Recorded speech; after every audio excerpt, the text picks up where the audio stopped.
look at this differently? What if I look at what have I done in my life during my most difficult times? And this might be useful for you too, to kind of look at your own life and say, when I was in the toughest times and I was able to pull myself through, how did I do it? What were some of the elements that made the biggest difference in your life when you did those turnarounds, when you made it through whatever was your toughest times? The first thing I believe you got to do to turn yourself around is really take control of your mind, or specifically, you got to feed and strengthen the mind. The mind is an interesting place, isn't it? I mean, fear can take us over. Uncertainty kind of unleashes all these thoughts that make us start to believe very often that things will always be bad, that we'll never be able to turn it around, or that we don't have the capability. It's just the nature of those inner voices that everybody feels at times. Now, maybe you're not feeling it right now, but I'm sure there are times that you have. So to take control of your focus, what do? Well, I was told all of a sudden I had a tumor, or way back when I'm on my own trying to figure out what to do, I realized that somehow to take control of my mind, I had to feed it. That if I didn't feed my mind, I'd be living on the weeds that came around me. I mean, today, if all you do is, pick up your phone, you've got all kinds of messages that are going to get your full attention, or flip on Google and check out the news, or watch CNN, or whatever it is you do, it's constantly coming at us. One of my first teachers, Jim Rohn, taught me something years ago. He said, Tony, every day you got to stand guard at the door of your mind. He said, I'll give you a good lesson. He said, think about this. What if your worst enemy in the whole world came and dropped some sugar in your coffee? He said, what would happen to you? And I was just a 17-year-old kid just getting started. And I said, what do you mean? I'd have sweet sugar. He said, that's right. He said, what if your best friend, with the best intention in the world, dropped one drop of strychnine in your coffee? I said, I'd be dead. He goes, that's right. So remember, life is both sugar and strychnine, and you better stand guard at your coffee. Stand guard at the door of your mind, because things feed in there and you start to accept them. They start to become beliefs. You start to make up meanings that take over your life. My fastest way of combating that when I was first brand new, just trying to figure out what to do with my life, was to read. And I was poor. I was literally sleeping in my car. So I'm ancient enough to remember when there wasn't an internet, and when I would go to the library. And I would go to that library, and my whole goal was feed the mind. Feed the mind for at least an hour minimum a day, and sometimes more than that, where I would read somebody's biography. I'd read the story of somebody who went through some unbelievably difficult time and how they turned it around. And it gave me perspective. Or I'd read a book like As a Man Thinketh. If you haven't read it, it's worth reading again and again. You can read the book in about 20 minutes. Or I'd read Man's Search for Meaning, where all of a sudden Viktor Frankl, a man who was literally living at that time in Auschwitz, losing all of his family, and he figured out how to make it through that time and add value. These stories, these things fed my mind something nutritious, something strong. If we are what we eat, we are what we read, we are what we listen to. Later on, I began to feed my mind, about understanding the ideas around health principles and how people had turned themselves around who had tumors, who had cancer. I did the same thing most of my life, starting when I was 17, by listening to audio tapes. I went out and I was constantly feeding my mind. I didn't let or hope that a good idea would interrupt me or interject itself upon me. I knew a great idea had to be pursued. I had to go after it. I had to feed and strengthen my mind every single day. So I did it with audio tapes, I did it with books, and I did it by literally doing incantations, saying to myself something over and over again with such intensity till my mind began to believe it. So reading, listening, feeding your mind is the first step to get out of that place of uncertainty and to start to re-tap into your real ability to thrive in any environment. What's the second key? Well, number 2 is you got to feed and strengthen your body.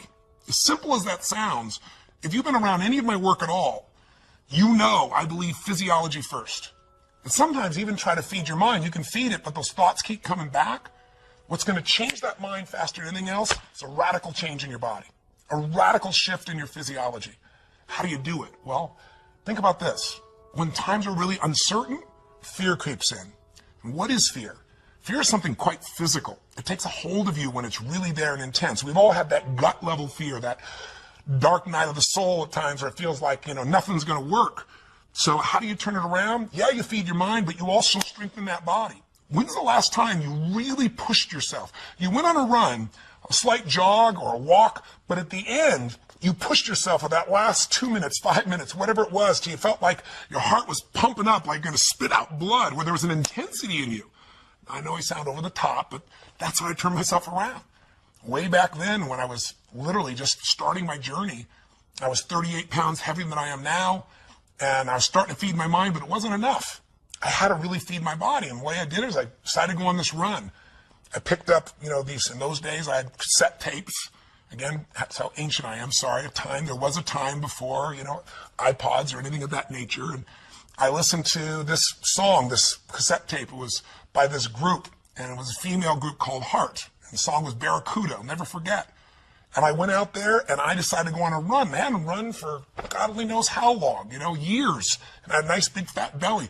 But again, I pushed myself so hard, like I had nothing left, and I pushed myself even more. And when that blood started rushing in me, when that was pumping in my brain and my body, or go out and lift weights, go out and push yourself and feel yourself have to force through whatever was your limitation before. When that gets inside you, that physical strength again, that sense of breaking through, every part of you starts to operate differently. Your body changes, so does your mind. What's the third key? Well, that third step is you got to get a role model that inspires you and really shows you the way.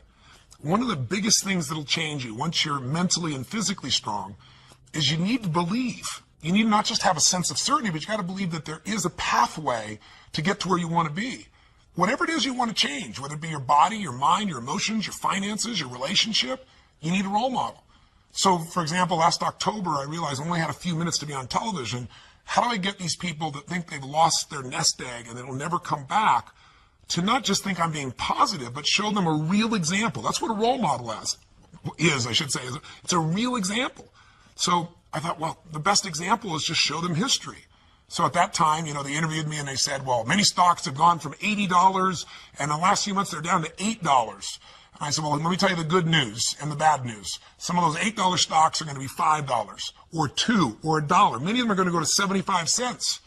And, people were hold back and saying, well, that's not very positive. I said, well, here's what's positive.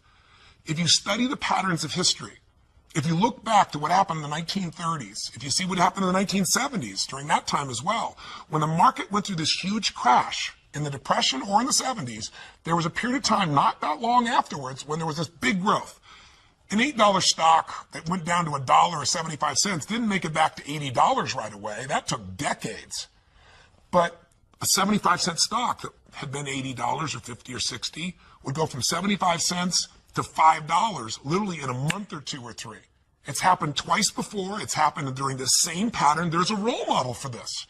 That means you would go from 75 cents to $5. That's a 2,000% increase. That's a greater return than most investors will see over their entire lifetime. It can happen in 2 or 3 months. You can make it back.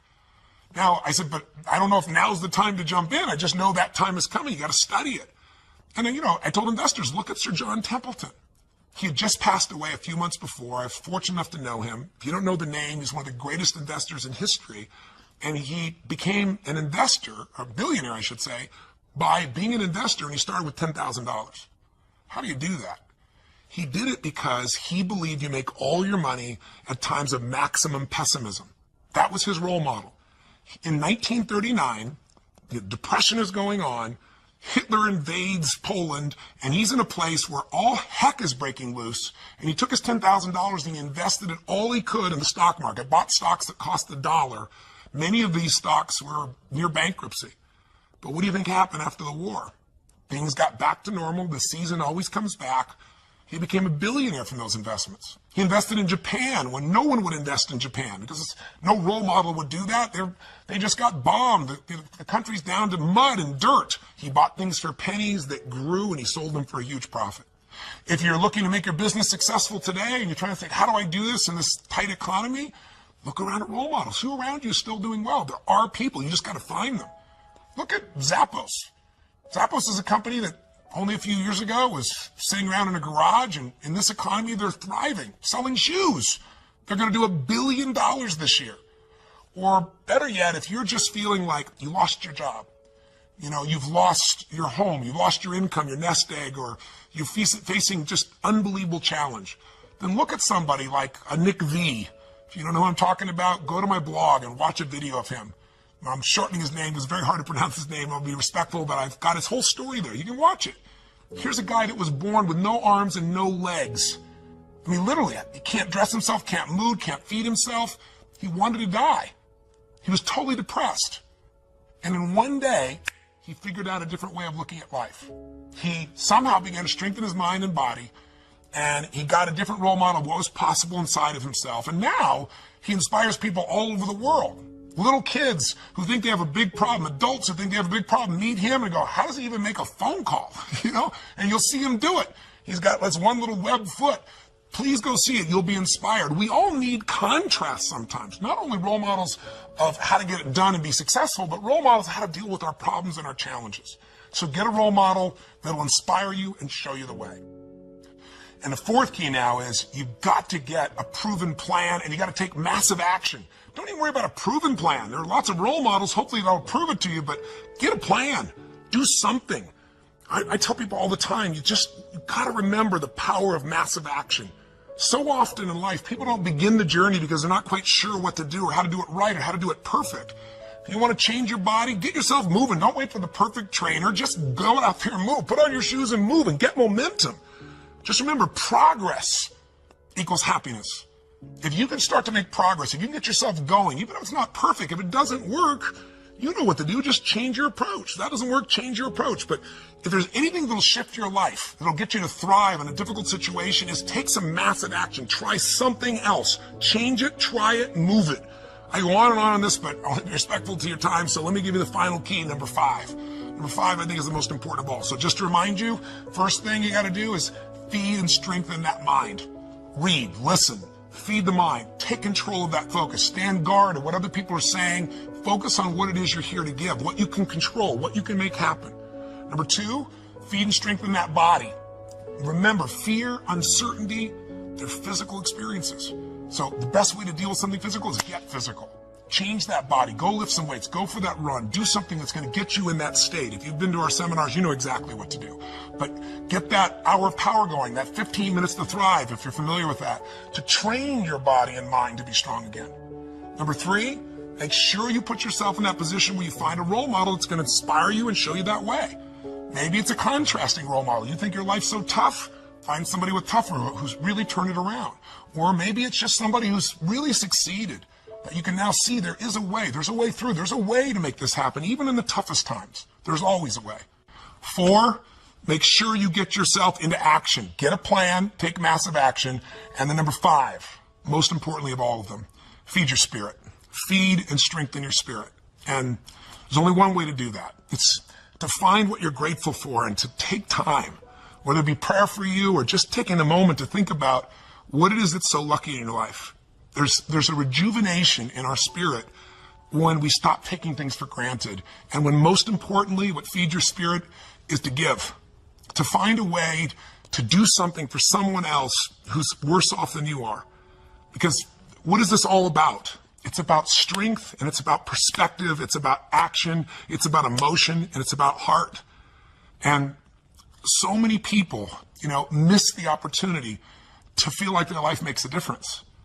I'm a big believer that motive does matter, that why you do something people can feel, that people may be skeptical, they may have their judgments or their fears because they've been through so much, but in my experience, ultimately, why you're doing something people feel. And if you're doing this because some part of you knows that you're here in life not just to get but to give, then there's a spark that happens in other people because they feel the genuineness of that, and there's a spark that happens in you because it reminds you what you're made for.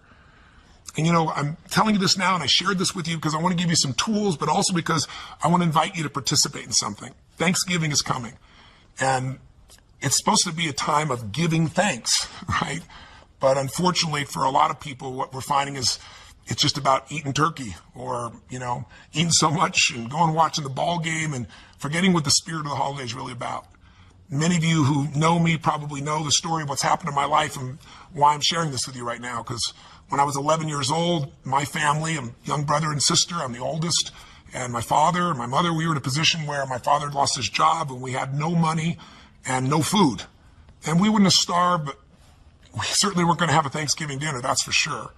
And it was depressing, and my father was saying things to my mother, and mother was saying things to my father that, you never forget and you can never take back.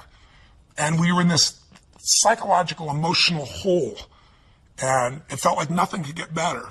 And what changed my life was a simple act of kindness. Somebody who, to this day, I'm emotionally even thinking about it still. That's why I want to talk to you today. To this day, I don't know who it was. But they decided, or knew our family, I guess, and they sent a delivery guy to knock on the door. And, my parents were fighting, so I answered the door. And there was this tall man standing there with this big box of food, everything you could imagine for this holiday. And beside him on the ground was this black pan with an uncooked turkey in it. And he said, "Is your father here?" And I said, "Just one moment." And I quickly went over and grabbed my dad and didn't tell him who it was at the door. Just said, you got to answer it. And opened the door. And unfortunately, my father didn't take in the gift. He was angry. He said, "We don't accept charity." He was very intense about it. And it was a seminal experience in my life because I wanted to celebrate. And ultimately, it became a celebration for the rest of my family. But my father didn't take in the fact that strangers can care, that strangers could really look out for you, that there could be an opportunity for you to take in a gift in life. And my father, shortly after that experience, left our family. It was one of the more intense moments in my life. But the beauty that came out of that event is the reason why I'm here right now, not just talking to you in this conversation here on the internet, but the reason I do what I do is because I was penetrated by this kindness, because the meaning I gave it was that strangers care. And if strangers care about me, then I care about strangers. I got to find a way to give back. And I promised I'd find a way to do that.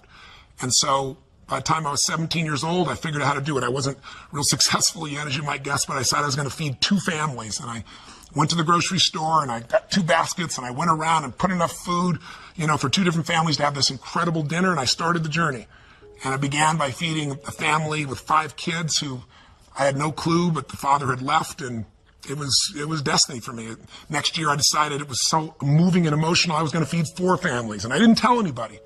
And the next year, 8, because I wasn't doing it for the stars on my chart. But eventually, I thought, God, I could use some help. So I got my friends involved, and gradually I grew some of my small companies, and my employees got involved. And I'm really proud to tell you that 30 plus years later today, we're in a situation now where through the foundation, together with people like yourself, we feed more than 3 million people last year in 32 countries. So my final kind of offering to you, my invitation is, come join me. Let's go out and touch some souls. Let's go out on Thanksgiving and let's see if we can just touch them. I don't want your money. I mean, you're welcome to send some money to the foundation if you want, but that's not what this is about. What I really want is you to have the experience of reaching out and touching a stranger for no good reason except that's right. Because I know what that'll do to your spirit. If you're successful, it's going to make you feel something more than success. It'll give your life more meaning. If you're facing some real challenges and you enter a place like, when I went down to the South Bronx, I'll never forget, and entering a place that had no electricity, where people were literally starving, or a man who was literally on the streets, and we brought him this big basket. It was beautiful, and gave him blankets and socks and food, and I literally jumped out of the van. I was with this amazing man from the Salvation Army who was driving me around, and jumped out and handed this big basket, this huge basket to this man. And I mean, first he just looked shocked. Then he started to get this big smile. Then he got teary-eyed. And when I was leaving, there was this moment that you never forget. You can do this. You can do this by yourself. You can do this with a couple family members. You can just do 2 baskets of food where it feels like a gift, where it's not a handout like my father expected, but really a gift where it feels like a present, something special. And if all you do is go to AnthonyRobbinsFoundation.org, AnthonyRobbinsFoundation.org, you can put yourself in there and say, I'd like to be a coordinator for a basket brigade, even if it's just you, and they'll send you a little booklet how to do it. We have a little book called Notes for a Friend, which is this tiny little book I wrote that shows somebody how to turn their life around. You can give that, or you can just give food. Or you could do this with your family. You could do this with your company and get that spirit back inside your company with the employees. And you do it really easily, or all over the country and all over the world. We have large basket brigades where people come together, and you could join a group that's going to do this. So this is my invitation. I sent this video to you to hopefully, during the holidays, hopefully add some value to you, to remind you of what I know you know.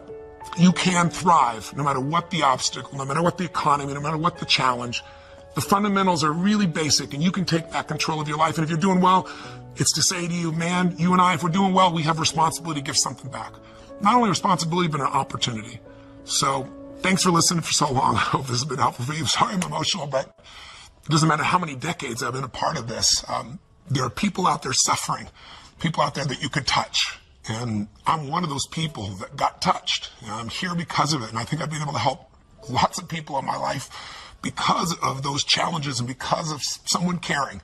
And I know you care too, or you still wouldn't be watching this crazy video. So thank you for watching, and please go to AnthonyRobbinsFoundation.org and join me in the Basket Brigade, or do something to make this Thanksgiving different or more meaningful. And I hope this has been helpful to you in your life in some way. And again, I appreciate your time, and I look forward to hopefully our paths cross again sometime soon. Till then, live strong, live with passion, and God bless you.